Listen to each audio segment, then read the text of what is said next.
Previous class में जो है हमने देखा था कि उन पतंजलि जी ने ईश्वर के मतलब गुण क्या क्या हैं, उनका स्वरूप क्या है, इसके बारे में चर्चा करी थी।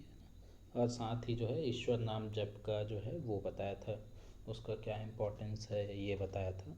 ठीक है, तो उसी में उन्होंने कहा था कि जो ईश्वर प्रणिधान है या फिर ईश्वर की जो उपासना है उसके माध्यम से हम जो अंतराय हैं, है ना, मतलब जो बाधक तत्व हैं, एक तरीके से जो बैरियर्स हैं योग में, जो आने वाले बैरियर्स हैं, उनको हम जो है क्या कर सकते हैं, हटा सकते हैं। तथा प्रत्यक्ष चेतना अधिगमो अप्यंतराय अभावश्च, है ना, मतलब कि ईश्वर प्रणिधान से प्रत्यक्ष चेतना का अधिगम हो जाता है और अंतराय का अभाव हो जाता है, इस तरीके की बात कही गई थी, है ना। अब जो है आगे के जो सूत्र हैं उसमें अंतराय बता रहे हैं कि कौन कौन से अंतराय हैं, उनका नाम बता रहे हैं। तो यहाँ पे जो है 9 अंतरायों की बात की गई है। ठीक है, चलिए सूत्र देखते हैं। व्याधि, स्त्यान, संशय, प्रमाद, आलस्य, अविरति, भ्रांति दर्शन, अलब्ध भूमिकत्वान्, अनवस्थित तत्वानि, चित्त विक्षेपास्ते अंतरायः। ठीक है, व्याधि, स्त्यान, संशय, प्रमाद, आलस्य, अविरति, भ्रांति दर्शन, अलब्ध भूमिकत्व, अनवस्थित तत्वानि, चित्त विक्षेपास्ते अंतरायः। मतलब कि ये जो यहाँ पे बताए गए हैं, है ना, व्याधि, स्त्यान, संशय, प्रमाद, ये सब क्या हैं, चित्त के विक्षेप हैं। ठीक है, इन्हीं को क्या कहा है, अंतराय के रूप में बताया गया है। अभी एक एक समझते हैं क्या क्या होता है व्याधि, स्त्यान, संशय, है ना। चलिए, ये क्या है, चित्त के विक्षेप हैं। सबसे पहला इन्होंने कहा व्याधि। ठीक है, तो व्याधि क्या होता है, व्याधि मतलब कि जो हमारे शरीर हो गए या फिर हमारी इंद्रियों में या फिर हमारे चित्त में किसी भी प्रकार का रोग उत्पन्न हो जाए, है ना। जैसे आधि व्याधि आप लोगों ने सुना होगा, है ना। तो व्याधि बोलते हैं किसी भी प्रकार का जो शारीरिक जो हमें रोग हो जाते हैं, है ना। अगर आप व्यास भाष्य में देखेंगे तो उसमें जो धातु हैं, है ना, उनकी विषमताओं के बाद, उनकी जो विषमताएं हैं, उनसे जो उत्पन्न होने वाले जो भी रोग आदि हैं, है ना, ज्वर, पीड़ा, ये सब अगर होते हैं तो उनको जो है व्याधि के उसमें रखा जाता है। ठीक है, मतलब किसी भी प्रकार का जो शारीरिक रोग होने वाला है उसे हम क्या कहते हैं, व्याधि। ठीक है, जैसे रस, रक्त, मांस, मेद, अस्थि, मज्जा, है ना, ये क्या है, हमारे धातु हैं। और इनमें किसी भी प्रकार से जो है विषमता उत्पन्न हो जाए, है ना, तो इसको हम क्या कहते हैं, व्याधि कहते हैं। ओके, अगला है स्त्यान। स्त्यान के लिए क्या है, अकर्मण्यता। इसको जो है चित्त की अकर्मण्यता का नाम क्या है, स्त्यान है। ठीक है, इसमें जनरली क्या होता है कि जो पर्सन है उसकी इच्छा तो होती है कार्य करने की, मतलब कि वो चाहता तो है कि वो जो है योग साधना की ओर आगे बढ़े, योग अनुष्ठान करे, योग अभ्यास करे, है ना। बट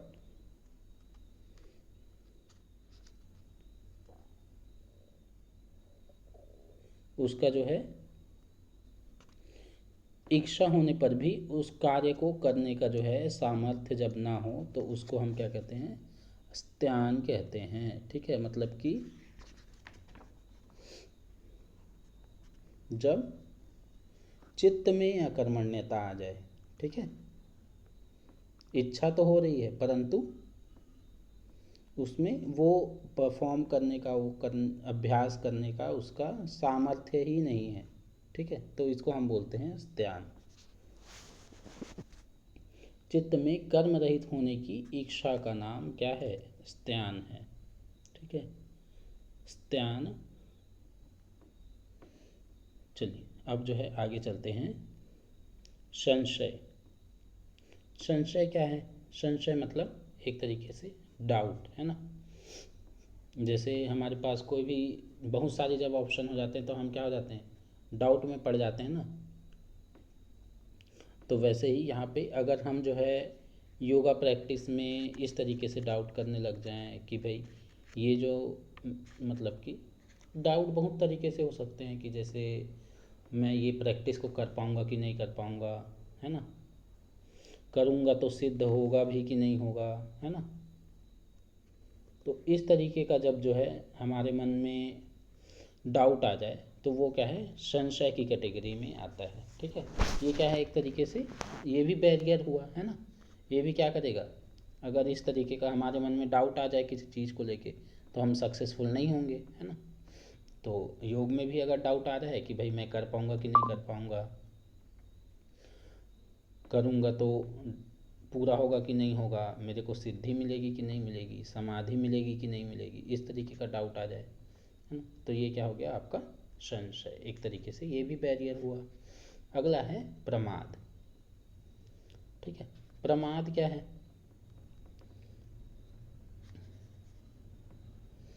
प्रमाद मतलब जिसको हम नॉर्मली अगर इस भाषा में कहें कि जैसे एक है आलस्य, वैसे अगला आएगा। तो आलस्य का ही जब मानसिक भाव, मानसिक जो रूप है उसी को ही प्रमाद कहा जाता है। ठीक है,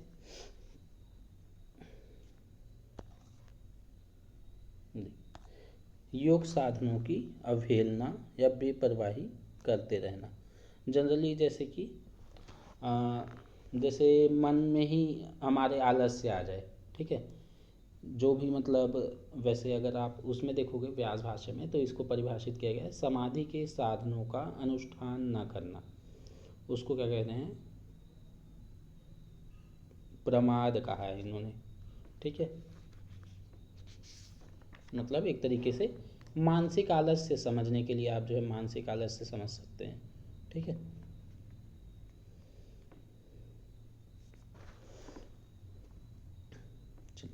अगला है आलस्य।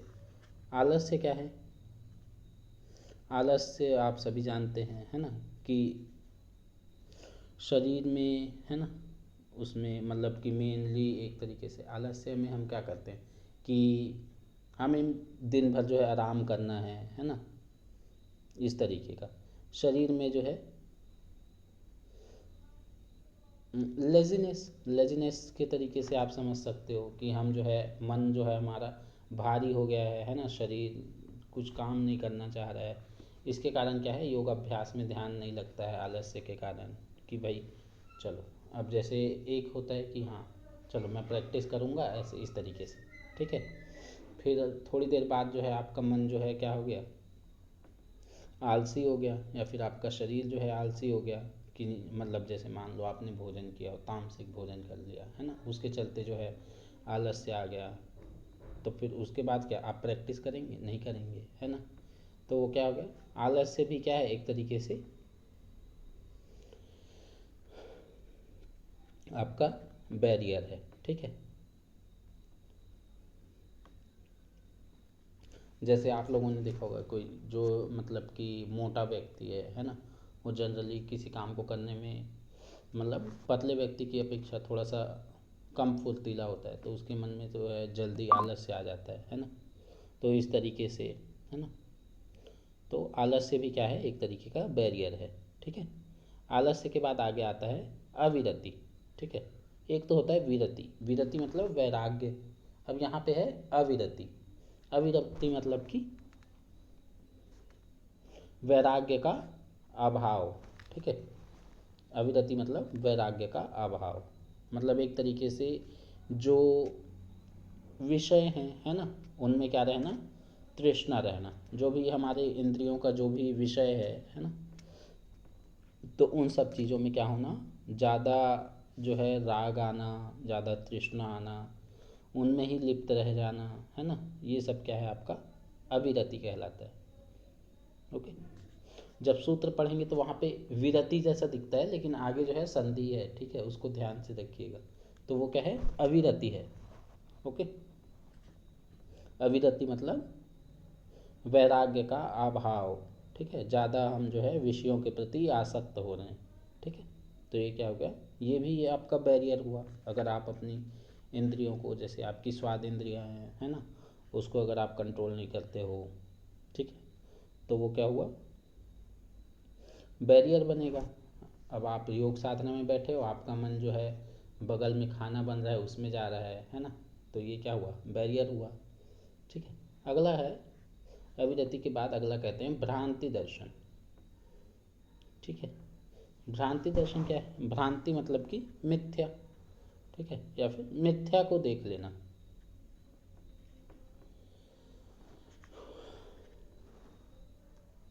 मतलब मिथ्या दर्शन मतलब कि इसको इस तरीके से समझ सकते हो कि हम जो है, जो भी, जैसे इसी में विभूति पाद में ही जैसे आगे वो बताए गए हैं, विभूतियाँ बताई गई हैं, तो उनको जब आप पढ़ोगे ना तो आपको ऐसा लगेगा सच में ऐसा होता है, इस तरीके का भाव।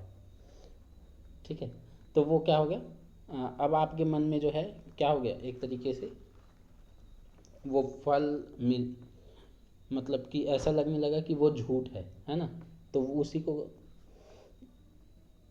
जो है यहाँ पे भ्रांति दर्शन कह दिया गया है कि अगर मतलब कि योग साधना अगर आप कर रहे हैं, है ना, तो योग साधना को या फिर उनसे मिलने वाले जो भी प्रतिफल हैं उनको अगर आप झूठ समझ रहे हो, है ना, भ्रांति समझ रहे हो, ठीक है, उनको ऐसा मान रहे हो कि ये चीज़ तो कैसे ही पॉसिबल है, ऐसा इस तरीके का अगर आप मान रहे हो, तो वो भी क्या है, एक तरीके का बैरियर है। ठीक है, अगला है अलब्ध भूमिकत्व। अगला क्या कह रहे हैं, अलब्ध भूमिकत्व। अब अलब्ध भूमिकत्व मतलब अलब्ध बोला ना, उपलब्ध नहीं बोला यहाँ पे, अलब्ध मतलब कि उसको क्या प्राप्त नहीं हो रही, भूमि प्राप्त नहीं हो रही है। ठीक है, मतलब कि भूमि मतलब यहाँ पे समाधि से आप ले सकते हो। ठीक है, मतलब वो किसी तरीके से समाधि को प्राप्त नहीं हो पा रहा है। उसके पीछे बहुत सारे कारण हो सकते हैं, जैसे कि उसका जो पूर्व के जो संस्कार हैं, है ना, जैसे कई लोगों को देखा ना कि हम जो है 12 साल 15 साल से साधना कर रहे हैं लेकिन हमको जो है फल नहीं मिल रहा है, इस तरीके का। ठीक है, तो उसी को यहाँ पे कह रहे हैं अलब्ध भूमिकत्व। तो इसके पीछे बहुत सारे कारण हो सकते हैं कि भाई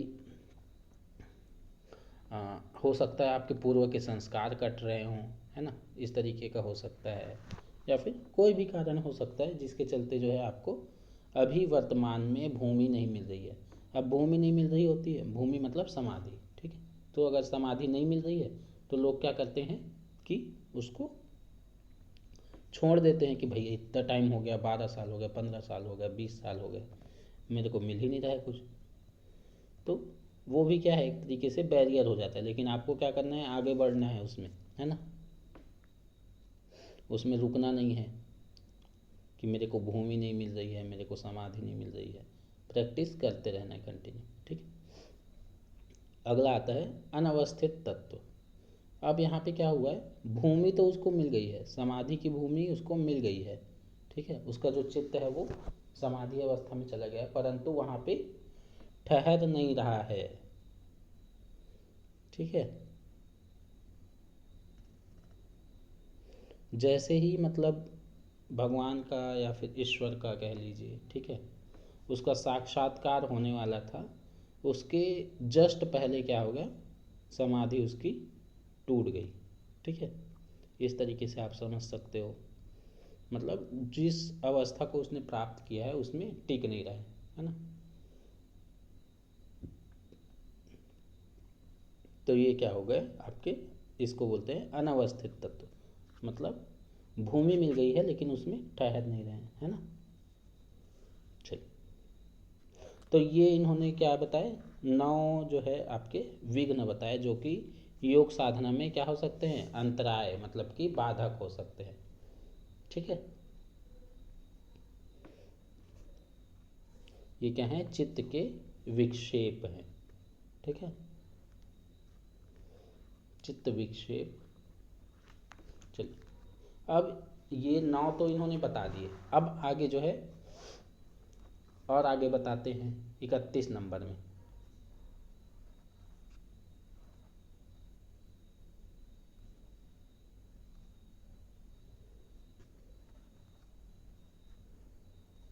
चलिए अब जो है 31 नंबर में क्या कह रहे हैं, 31 नंबर में जो है ये जो 9 विक्षेप इन्होंने बताए है ना, कौन कौन से,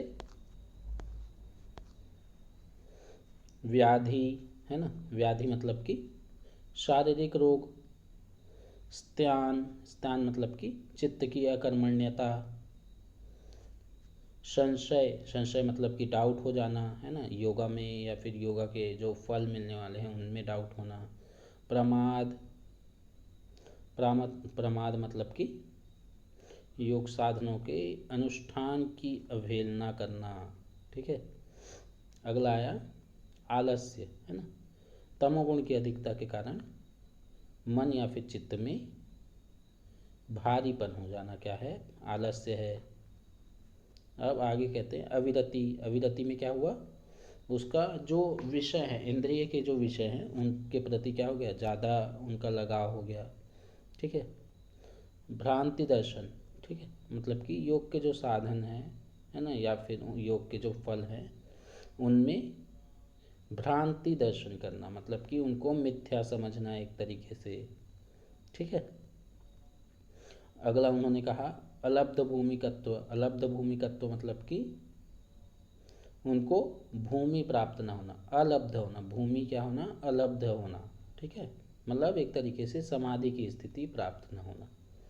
और लास्ट में इन्होंने कहा अनवस्थित तत्व, अब जिसको भूमि मिल गई है तो उसको क्या हो रहा है, वहाँ पे रुक नहीं रहा है। ठीक है, चलिए अब ये तो नौ उन्होंने विघ्न बताए, इसके साथ साथ और भी चीज़ें होती हैं ऐसा ये कहते हैं। ठीक है, सिर्फ यही नौ नहीं है, और भी है। तो और कौन कौन से हैं भाई, तो देख लेते हैं। दुख दौर मनस्य, अंग में जयत्व, श्वास प्रश्वासा विक्षेप सहभुव।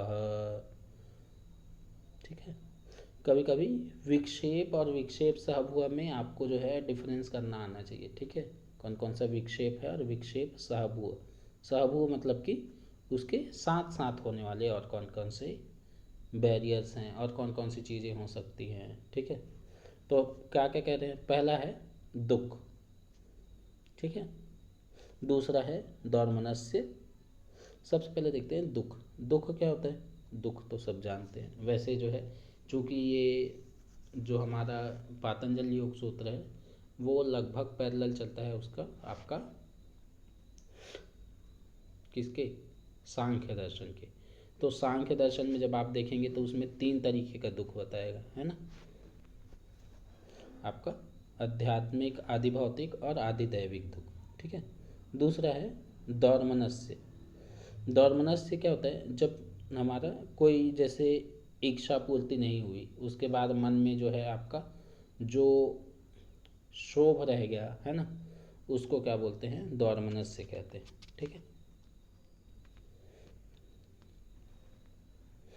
तीसरा है अंग में जयत्व, अंग में जयत्व मतलब कि जो हमारा शरीर है उसमें क्या होना, कंपन होना, वो क्या हो गया आपका अंग में जयत्व। चौथा है श्वास, श्वास मतलब हमारी बिना इच्छा के क्या होना, श्वास का भीतर जाना। ठीक है, और प्रश्वास मतलब कि हमारी इच्छा के बिना क्या होना, श्वास का बाहर निकल जाना। ठीक है, ये सब क्या है, विक्षेप सहभुव, मतलब कि पहले तो इन्होंने विघ्न बताया, फिर अब उपविघ्न कह सकते हो आप। ठीक है, तो ये क्या हो गए आपके 5 सहभुव है, विक्षेप सह। अभी एक एक को देखते हैं। सबसे पहले इन्होंने कहा दुख। ठीक है, तो यहाँ पे दुख जो है वो 3 प्रकार के इन्होंने बताए। पहला है आध्यात्मिक दुख, दूसरा आधि भौतिक दुख और तीसरा है आधि दैविक दुख। ठीक है, तो ये क्या हो गए, 3 प्रकार के दुख हो गए। ठीक है, आगे एक्सप्लेन करते हैं। काम क्रोध आदि के कारण, व्याधि आदि के कारण, या फिर इंद्रिय में किसी प्रकार की विकलता होने के कारण जो मन, इंद्रिय या शरीर में ताप या पीड़ा हो उसे हम क्या कहते हैं, आध्यात्मिक दुख कहते हैं। ठीक है, मतलब किसी पर्सन के अंदर काम क्रोध इन सब के कारण जो है, या फिर जो है किसी रोग के कारण, ठीक है, या फिर कोई शारीरिक जो है उसके कारण, ताप के कारण कोई पीड़ा हो, तो उसको हम क्या कह रहे हैं, आध्यात्मिक दुख कह रहे हैं। ठीक है।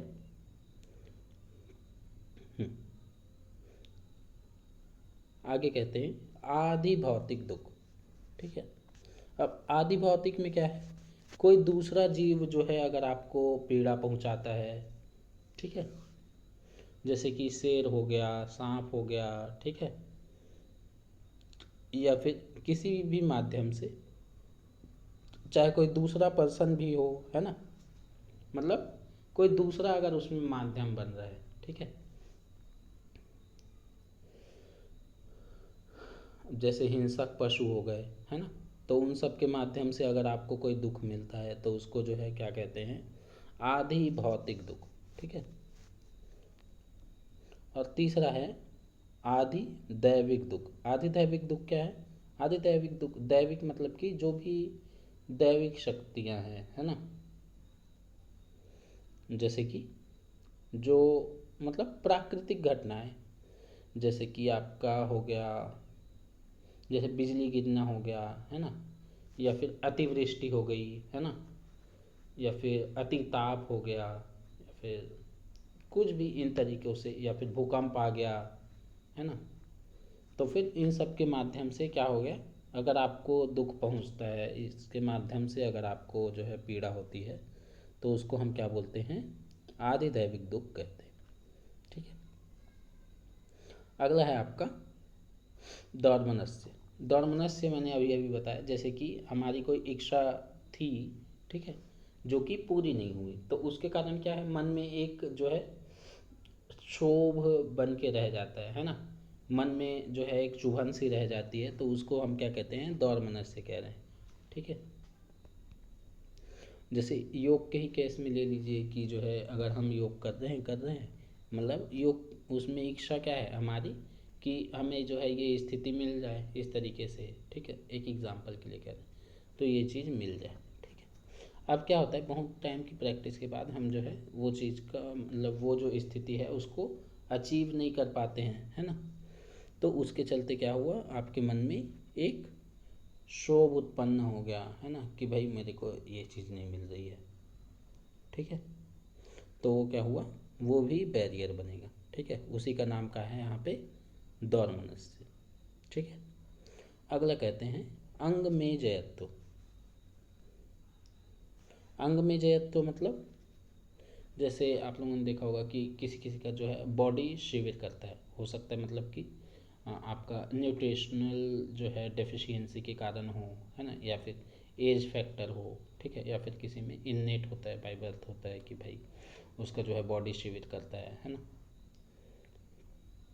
तो ये जो बॉडी में अगर शिवरिंग हो रही है ना, तो वो भी क्या है, बैरियर है एक तरीके से। अगर आपका बॉडी शिविर कर रहा है तो आप जो है स्थिरता से नहीं बैठ पाएंगे, है ना, ज़्यादा समय तक आपका कोई एक स्थिर आसन भी जो है मतलब नहीं लग पाएगा, है ना, तो वो क्या हो गया आपका अंग में जैत, तो क्या हुआ, एक सहभूव है। ठीक है, अगला है आपका श्वास, मतलब कि श्वास और प्रश्वास को एक साथ समझ लेते हैं। श्वास और प्रश्वास क्या है, देखो, श्वास और प्रश्वास क्या है आपका, बिना इच्छा के श्वास मतलब इनहेलेशन, ठीक है, इंस्पिरेशन जिसको आप बोल सकते हो, तो बिना इच्छा के भीतर जो है वायु का प्रवेश हो जाना, मतलब कि हमारा हमारा जो कुंभक है, बहिर्कुंभक है, वो क्या हुआ आपका, हमारा सिद्ध नहीं है। ठीक है, हम जो है सांस को अपनी इच्छा से नहीं चला पा रहे हैं, इसलिए जो है हम प्राणायाम करने का जो है वो सजेशन दिया जाता है ना, कि हम जो है अपनी ब्रीदिंग को कंट्रोल में लेके आएँ। ठीक है, तो जब हम हमारा जो इन्हेलेशन है वो कैसा हो रहा है, ऑटोमेटिक हो जा रहा है। जैसे अभी वर्तमान समय में हम लोग अवेयर नहीं हैं, है ना, कि भाई श्वास आ रही है जा रही है, तो ये क्या हुआ, एक तरीके से अब जैसे आपका हठ योग आता है ना, उसमें कहते हैं कि चले वाते चलम चित्तम, तो ये जो वायु जो चलायमान हो रही है तो वो क्या हुआ, उसके कारण हमारा चित्त भी चलायमान होगा। ठीक है, तो ये क्या हुआ आपका, ये भी बैरियर हुआ। ठीक है, श्वास मतलब कि बिना इच्छा के वायु का जो है मतलब कि श्वास का भीतर चले जाना, और प्रश्वास मतलब बिना इच्छा के वायु का बाहर निकल जाना। ठीक है,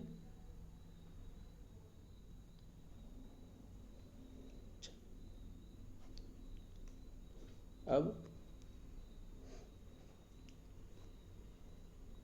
ये अंतराय तो इन्होंने बता दिए है ना, अंतराय और विक्षेप सह हुआ बता दिए।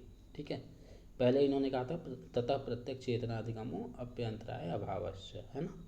तो एक तरीका तो वो था कि भाई अंतराय को कैसे दूर करें, है ना। अब दूसरा तरीका यहाँ पे आगे बताएंगे, क्या कहते हैं, तत्प्रतिषेधार्थम एक तत्व अभ्यास। ठीक है, यहाँ पे भी क्या, यहाँ पे क्या कह रहे हैं, एक तत्व के अभ्यास के बारे में कह रहे हैं। वो एक तत्व क्या है, ईश्वर प्रणिधान ही है। ठीक है,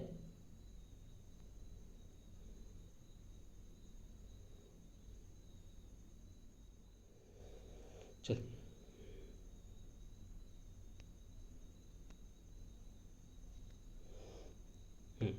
यहाँ पे तत्प्रतिषेधार्थम एक तत्व अभ्यास। अब यहाँ पे कह रहे हैं कि तत्प्रतिषेधार्थम, तत् मतलब ऊपर जो बताया, ऊपर क्या बताया आपका, अंतराय और विक्षेप सह हुआ। प्रतिषेधार्थम मतलब कि उसको प्रतिषेध करने के लिए, उसको दूर करने के लिए एक तत्व अभ्यास है, एक तत्व का अभ्यास करना चाहिए। ठीक है, एक्सप्लेनेशन देख लेते हैं।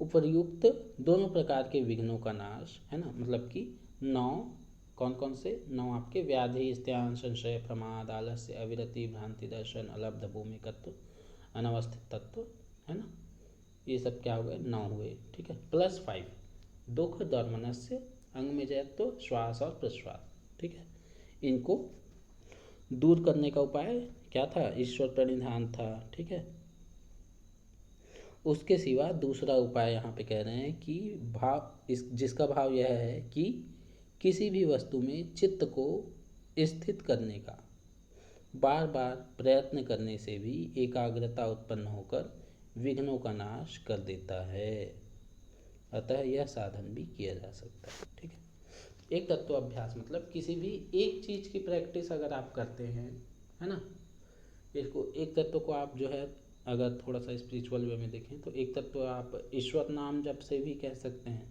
लेकिन चूंकि ईश्वर नाम जप पहले बता चुके हैं तो इसलिए यहाँ पे ये ज़्यादा वो लगता है कि किसी भी एक चीज़ को अगर कंटिन्यूसली प्रैक्टिस करें, ठीक है, जिसमें भी आपका मन लग जाए इस तरीके का। ठीक है, अभी आगे और बताएंगे।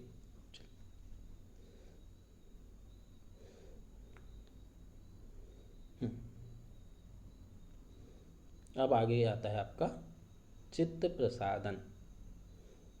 ठीक है, कि किस तरीके से हम जो है अपने चित्त को क्या कर सकते हैं, शुद्ध बना सकते हैं, निर्मल बना सकते हैं, उसका क्या तरीका है भाई, तो क्या है, मैत्री करुणा मुदितोपेक्षानाम सुख दुख पुण्य अपुण्य विषयाणाम भावनात् चित्त प्रसादनम।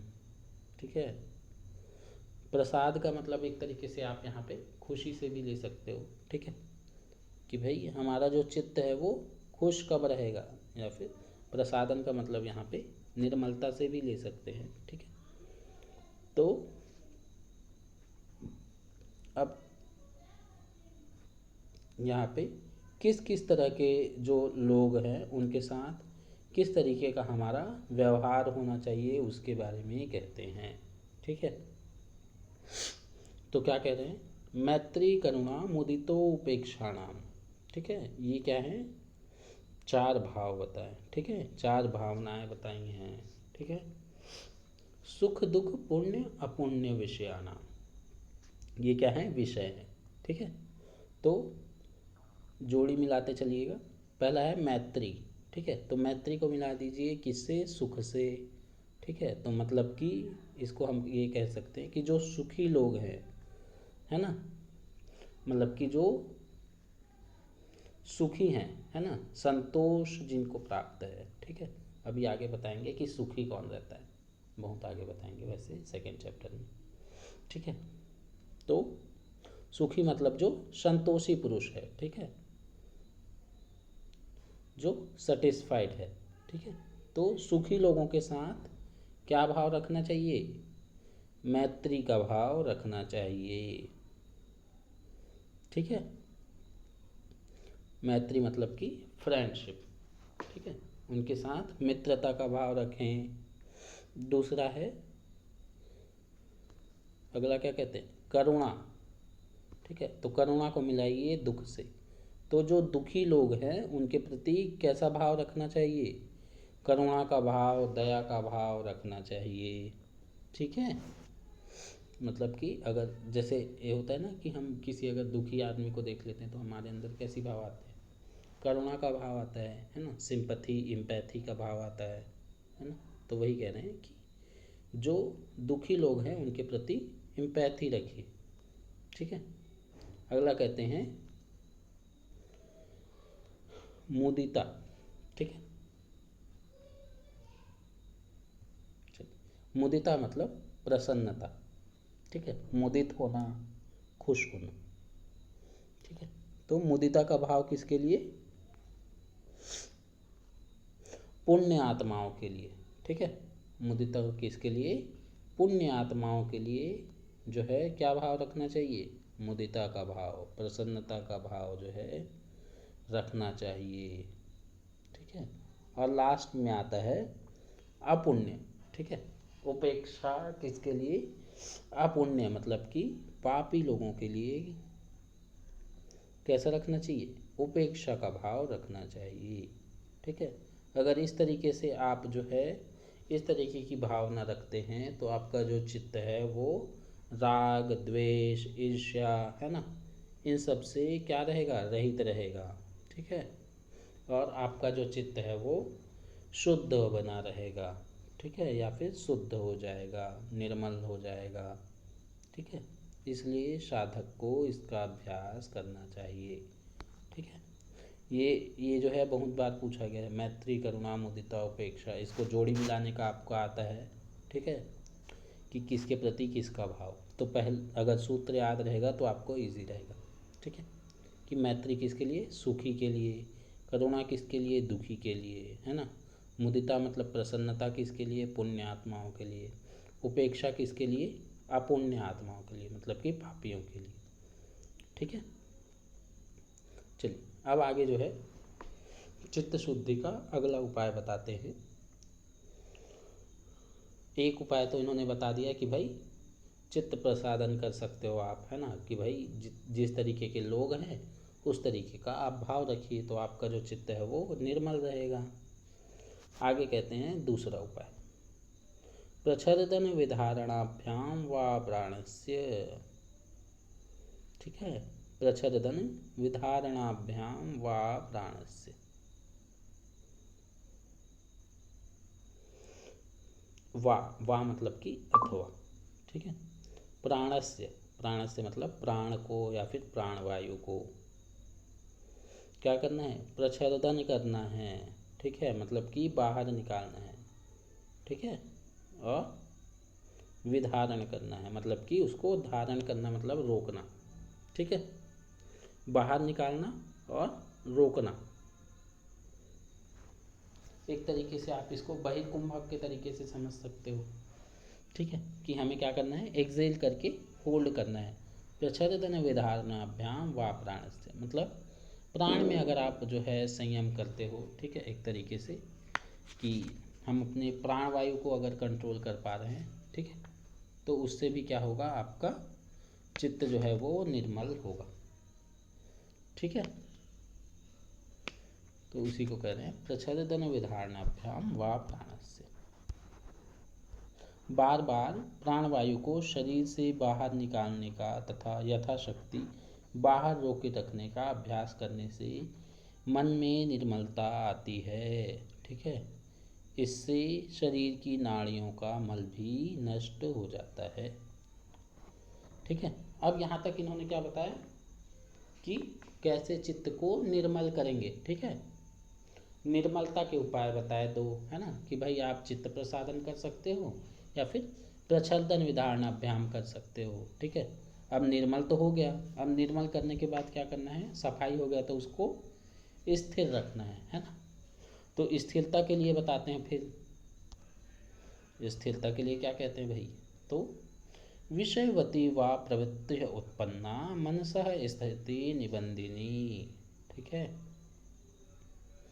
हम अपने मन को किस तरीके से स्थिर रख सकते हैं, तो विषयवती व प्रवृत्ति उत्पन्न, मतलब कि विषय वाली जो प्रवृत्ति उत्पन्न होकर जो है हम क्या कर सकते हैं, अपनी मन की स्थिति को बांध सकते हैं। ठीक है, विषयवती प्रवृत्ति मतलब कि जिस तरीके का, जैसे फॉर एन एग्जांपल आप समझिए कि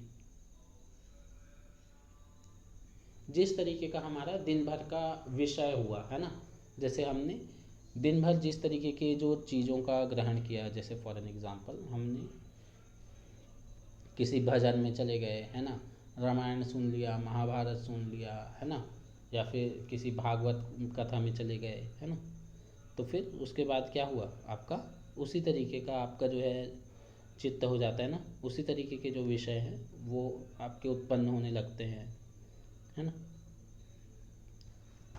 तो वो जो प्रवृत्ति है वो भी क्या होगी, मन को बांधने वाली होगी। ठीक है, मतलब मन को बांधने वाली मतलब यहाँ पे स्थिर करने से तात्पर्य है। ठीक है, मन जो है इधर उधर नहीं भागेगा। ठीक है, एक्सप्लेनेशन देखते हैं। अभ्यास करते करते साधक को दिव्य विषयों का साक्षात्कार हो जाता है। उन दिव्य विषयों का अनुभव कराने वाली वृत्ति का नाम विषयवती प्रवृत्ति है। ठीक है, विषयवती प्रवृत्ति क्या है आपका, जो कंटिन्यू प्रैक्टिस कर रहे हैं, है ना, जैसे इससे पिछले वाले सूत्र में इन्होंने कहा है ना, प्रच्छन्न विधारणाभ्याम प्राणस्य, तो उसमें भी हम क्या कर रहे हैं, बार बार श्वास पे हम वो कर रहे हैं। ठीक है, तो वैसे ही बार बार जैसे हम योगाभ्यास कर रहे हैं, ठीक है, तो उसके माध्यम से क्या हुआ, दिव्य जो विषय हैं उनका साक्षात्कार हो गया। अब वो जो दिव्य विषयों का जो साक्षात्कार हुआ है उन्हीं का जो एक्सपीरियंस करा रहा है। ठीक है, तो उसको हम क्या कह रहे हैं, विषयवती प्रवृत्ति कह रहे हैं। ठीक है, ऐसी प्रवृत्ति के उत्पन्न होने से साधक का योग मार्ग में विश्वास और उत्साह बढ़ जाता है। इस कारण यह आत्मचिंतन के अभ्यास में भी मन को स्थिर करने में हेतु बन जाती है, मतलब ये क्या है, कारण बनता है। ठीक है, अब आप जैसे योगा प्रैक्टिस कर रहे हैं, है ना, तो उससे क्या हुआ, कुछ आपको जो है एक अच्छा एक्सपीरियंस हो गया, है ना, कि भाई मैं जो है डेली जो है योगाभ्यास करता हूँ तो मेरा जो है दिन अच्छा जाता है ना।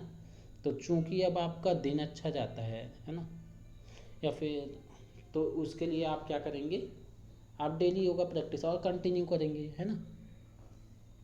वैसे ही जैसे कि आप अगर डेली मान लीजिए एग्जाम्पल के लिए स्प्राउट खाते हैं डेली, ठीक है, और उसके बाद आप देखते हैं कि आपका जो स्वास्थ्य है उसमें सुधार हो रहा है, ठीक है, आपका जो है पाचन शक्ति बढ़ रही है, उसमें सुधार हो रहा है, ठीक है, तो अब आपको क्या होगा, एक मोटिवेशन मिलेगा ना, तो उसी जो मोटिवेशन का नाम क्या है, विषयवती प्रवृत्ति है।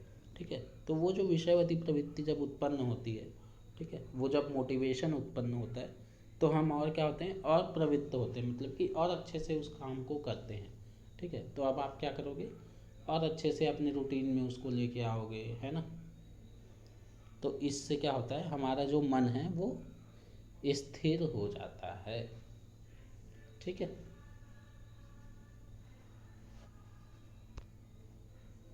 चलो अब और आगे और भी बहुत सारे तरीके बता रहे हैं, ठीक है।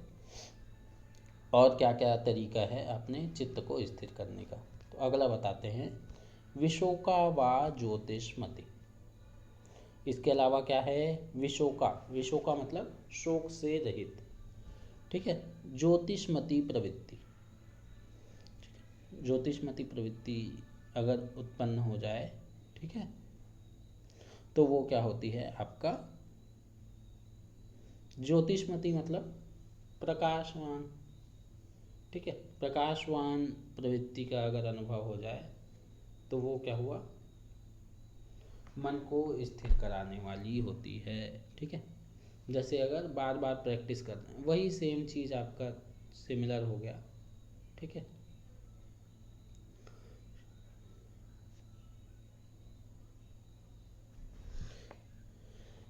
इसके सिवाय यदि विशोका मतलब शोक रहित ज्योतिषमती प्रवृत्ति उत्पन्न हो जाए तो वह भी मन की स्थिति कराने वाली होती है, मन को स्थिर करने वाली होती है, ठीक है।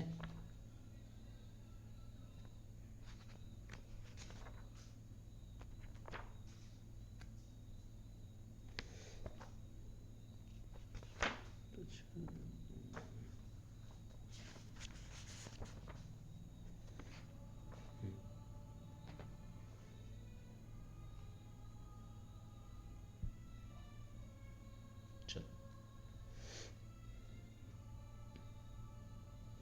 ज्योतिषमती प्रवृत्ति क्या होता है, ज्योतिषमती प्रवृत्ति जो है एक तरीके से जो सात्विक ज्योति, ज्योति मतलब प्रकाशवान होता है, ठीक है। और प्रकाशवान का यहाँ पे मतलब है कि जो सात्विकता है, ठीक है। तो वो जो सात्विकता है ना, तो वो जो सात्विक जो प्रकाश है, ठीक है, उसी वैसी वाली प्रवृत्ति, ठीक है, मतलब कि सात्विक बुद्धि आप कह सकते हो, ठीक है। तो सात्विक प्रकाश वाली जो आपकी प्रवृत्ति है, ठीक है, उसके कारण क्या हो, ऐसी स्थिति आ जाए, ठीक है।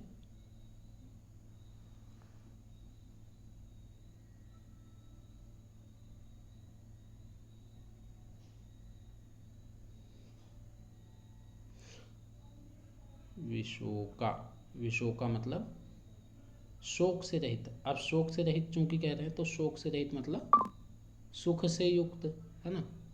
तो सुख से युक्त, ठीक है, जब आपका प्रवृत्ति हो जाए तब वो क्या होगी, आपको चित्त को स्थिर कराने वाली होगी, ठीक है। अब और अगले अगला जो है उपाय बताते हैं, वितराग विषयम वा चित्तम।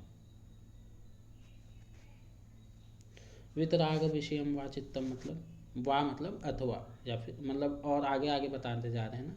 तो वितराग विषयम वा चित्तम मतलब वितराग विषय, विषयों के प्रति क्या हो जाना, वितराग हो जाना, वैराग्य आ जाना, क्या है आपका, चित्त की स्थिरता को जो है क्या करेगा, बढ़ाएगा, ठीक है।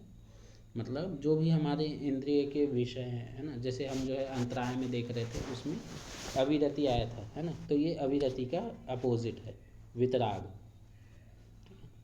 जब हमारा अटैचमेंट किसी विषय से, है ना, जो भी इंद्रिय विषय हैं, जैसे कि आपका नेत्र है उसका देखना हुआ, है ना, या फिर आपकी जीभ हुए उसका स्वाद लेना, है ना, त्वचा का स्पर्श करना, ठीक है, जितनी भी ज्ञानेंद्रियां हैं, कर्मेंद्रियां हैं, उनके जो भी विषय हैं, ठीक, उनके प्रति वितराग आ जाना, उनके जो भी विषय हैं उनके प्रति क्या होना, वितराग मतलब वैराग्य आ जाना, ठीक है। वो क्या करता है, चित्त को स्थिर करता है, ठीक है। जिस पुरुष के राग द्वेष सर्वथा नष्ट हो चुके हैं, ऐसे विरक्त पुरुष को ध्येय बनाकर अभ्यास करने वाला, अर्थात उसके विरक्त भाव का मनन करने वाला चित्त भी स्थिर हो जाता है। यहाँ पे एक और चीज़ वो कह रहे हैं कि जैसे एक्सप्लेनेशन के थ्रू हम ये भी समझ सकते हैं कि एक तो हो गया कि भाई हम खुद ही जो है राग से रहित हो गए। दूसरा तरीका है कि जो भी जो पहले ही विरक्त हो चुके हैं, है ना, जैसे कि फॉर एन एग्जांपल कोई भी योगी ले सकते हैं, है ना, जैसे कि आपका हम्म, पतंजलि को ही ले लीजिए, पतंजलि जी को ही ले लीजिए, है ना।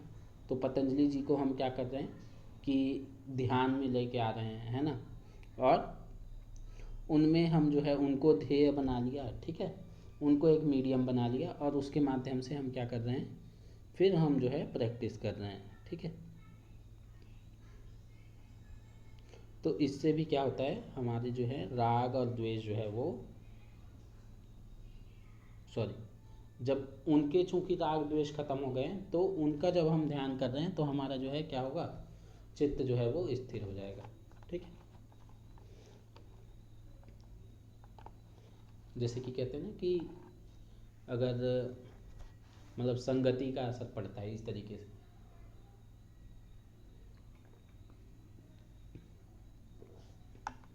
तो ये थोड़ा उस तरीके से हुआ, ठीक है। चल आगे चलते हैं। आगे कह रहे हैं स्वप्न निद्रा ज्ञानालंबनम वा, ठीक है। स्वप्न निद्रा ज्ञानालंबनम वा क्या है, मतलब कि स्वप्न और निद्रा में क्या होना, उस जो विषय है ना, उनका आलंबन हो जाना, ठीक है, वो भी क्या है, चित्त को स्थिर करने वाला होता है। वही जैसे कि हमने दिन भर, मैं बता रहा था ना उस टाइम कि जैसे हमने दिन भर प्रैक्टिस, वो क्या बोलते हैं, महाभारत सुना, महाभारत जैसे टीवी में महाभारत देख लिया, ठीक है, या फिर रामायण देख लिया, है ना, भागवत कथा सुनने चले गए, या फिर कोई भी भक्ति भजन वाला कार्य, मतलब कि उन सारी प्रैक्टिस जो भी स्पिरिचुअल प्रैक्टिसेस हैं उनको परफॉर्म किया, ठीक है। तो उसके कारण क्या होगा, हमारे जो स्वप्न होंगे, है ना, हमारे स्लीपिंग ड्यूरेशन में भी उस तरीके का जो है क्या होगा, जो भी अनुभव है वो आएंगे, है ना। तो वो क्या करेंगे आपका, उसके माध्यम से भी हमारा जो चित्त है वो स्थिर हो जाता है, ऐसा जो है इसमें कह रहे हैं, ठीक है। स्वप्न में कोई अलौकिक अनुभव हुआ हो, जैसे आपने इष्ट देव का दर्शन किया हो, है ना, तो इसको आप जो है जब हम शुरू में पढ़ रहे थे, है ना,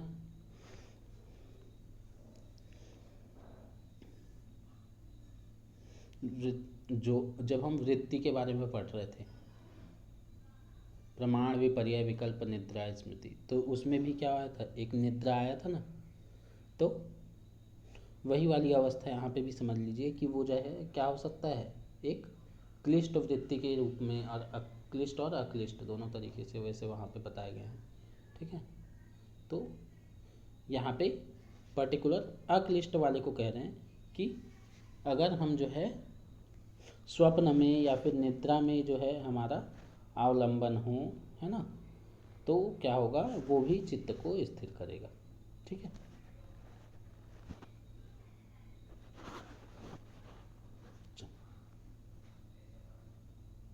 अब आगे कहते हैं यथा अभिमत ध्यानत्व, ठीक है। अब जो भी मतलब ऊपर लेवल के लोग थे उनके बारे में तो इन्होंने बता दिया कि भाई ये कर लो, ये कर लो, है ना, बहुत सारी प्रैक्टिसेस उन्होंने बता दी कि तुम जो है विशोका व ज्योतिषमति कर लो, है ना, या फिर विषयवती प्रवृत्ति उत्पन्ना मनसा स्थिति निबंधिनी वाला कर लो, है ना।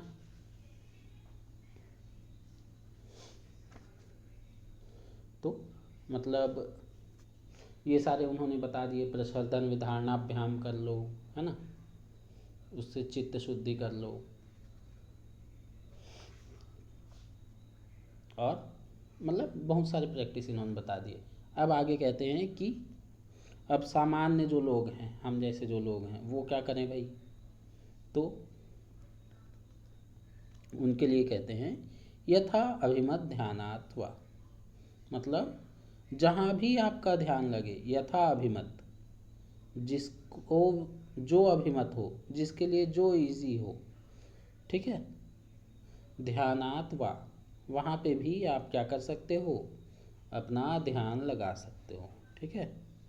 उससे भी क्या होगा, हमारा जो चित्त है वो स्थिर हो जाएगा, ठीक है। उपर्युक्त साधनों में से कोई भी साधन अगर आपको अनुकूल नहीं पड़ता तो अपनी रुचि के अनुसार अपने इष्ट का ध्यान करना चाहिए, और उसी के अनुरूप जो अगर आप ध्यान करते हैं तो आपका जो चित्त है, जो मन है, वो क्या हो जाएगा, स्थिर हो जाएगा, ठीक है। मतलब कि अगर आप जो है ये ऊपर जितने भी इन्होंने बताए है ना, उन सबको अगर आप प्रैक्टिस नहीं कर पा रहे हो, है ना, यथा अभिमत, तो फिर आपको क्या करना है, यथा अभिमत ध्यानद्वा वाला प्रैक्टिस करना है, ठीक है। अगर आप वितराग विषयम व चित्तम नहीं हो रहा है, ठीक है, स्वप्न निद्रा आलंबन नहीं हो रहा है, ठीक है, विशोका व ज्योतिष्मति नहीं हो रहा है, ठीक है, तो क्या करना है, यथा अभिमत ध्यानद्वा, जहाँ पे भी आपका ध्यान लग जाए, ठीक है, जहाँ पे आपका मन लग जाए, तो उसमें आपको क्या करना है, मन को लगाकर स्थिर करना है, ठीक है। अब आगे कहते हैं चित्त की स्थिरता के उपाय ऊपर बता दिए, अब आगे संबंध बता रहे हैं, अगला वाला जो सूत्र है उससे क्या संबंध है। चित्त की स्थिरता के उपाय बतलाकर अब यह बतलाते हैं कि चित्त में जब स्थिर होने की योग्यता परिपक्व हो जाती है तब कैसी स्थिति बनती है, ठीक है। तो कहते हैं परमाणु परम महत्वांतो अस्य वशीकारः, ठीक है। मतलब अगर आप जो है वो जो चित्त है उसको स्थिर करने में सक्षम हो जाते हैं तो क्या होगा, परमाणु परम महत्वांतो, ठीक है। मतलब कि परमाणु से लेकर परम तक, ठीक है। परमाणु मतलब छोटे से छोटा, और परम मतलब बड़े से बड़ा, ठीक है। तो उन सब में क्या हो जाएगा, अस्य वशीकारः, ठीक है, क्या हो जाएगा, उसका वशीकार हो जाएगा, ठीक है, वो सब कंट्रोल में आ जाएंगे, ठीक है। अभ्यास करते करते जब साधक का चित्त भली भांति स्थिति की योग्यता प्राप्त कर लेता है उस समय साधक अपने चित्त को सूक्ष्म से सूक्ष्म पदार्थों से लेकर बड़े से बड़े महान पदार्थ तक जहाँ चाहे तत्काल स्थिर कर सकता है, कहीं भी अब जो है उसका जो चित्त है वो स्थिर हो जाएगा, उसका अपने चित्त पर पूर्ण अधिकार हो जाता है, ठीक है। वशीकारः कहा ना इन्होंने, तो वही है, आपके चित्त पे क्या हो जाएगा, पूर्ण वश्यता आ जाएगी, ठीक है। चित्त में स्थिर होने की योग्यता परिपक्व हो जाने का यह भी पहचान है, ठीक है। अब आगे जो है आपका समापत्ति के बारे में बता रहे हैं, वो हम जो है कल देखेंगे।